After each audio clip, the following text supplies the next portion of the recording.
गाड़ी देखिए neat and clean हो गया है, बेहतरीन सीटिंग। देखिए जी, ये पराठा है, ये छोले हैं और ये हलवा है।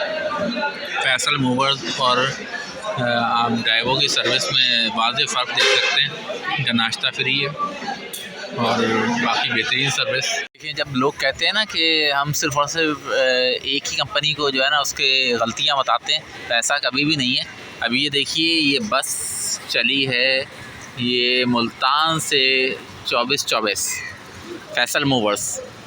इंतहा ये है कि इनके जो होस्ट थी वो मोहतरमा सो रही थी और हाइगर बस से बिज़नेस क्लास 4700 रुपये किराया लिया जाता है। इंतहा तो ये है कि उन्होंने एक दफ़ा इकबालाबाद तक के सफ़र में एक दफ़ा पानी तक को नहीं पूछा। अब कंप्लेन की जा रही है इसकी, अब देखें कि कोई सुनवाई होती है या नहीं होती। हमारे साथ बने रहिए। अस्सलामु अलैकुम व रहमतुल्लाहि व बरकातुहू।